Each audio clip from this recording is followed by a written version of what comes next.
మనం ప్రార్థన చేస్తాం, దేవుడి దగ్గర నుంచి సమాధానం రాకముందే మన నిర్ణయాన్ని తీసుకొని మొదలు పెడతాం పని. ప్రార్థన చేస్తాం, ప్రార్థన చేసినప్పుడు నువ్వు ఎదురు చూడాలిగా. నాయనా నేను ఇది చేస్తున్నాను, రైటా రాంగా చెప్పు అని ప్రార్థన చేసావు. చేసిన వాడివి ఏం చేయాలి? ఎదురు చూడాలి. ఆయన సమాధానం ఏం చెప్తాడని ఎదురు చూడాలి.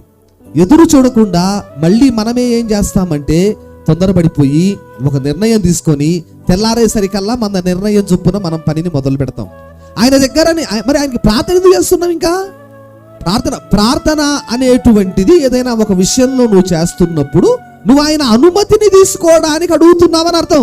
నీ అనుమతి తెలియచేయమని అడుగుతున్నావని అర్థం. మరి ఆయన అనుమతి ఇచ్చాడా? ఇవ్వలేదు. ఎందుకంటే అది నీకు ఇష్టం కాబట్టి నువ్వేం చేస్తావు? ఆ ప్రార్థన చేసుకునే మొదలు పెట్టాను, ప్రార్థన చేసుకునే మొదలు పెట్టావు.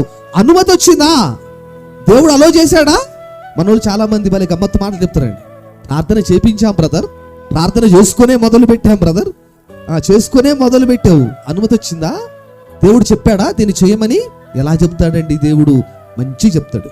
నువ్వు ఎదురు చూడాలి. దేవుడు ఏం చేస్తాడంటే ఇలా అడగగానే సాయంత్రానికి సమాధానం ఇవ్వడు. కొన్నిసార్లు కొన్ని సంవత్సరాలు ఎదురు చూడాల్సి వస్తుంది. వెయిట్ చేయాలి.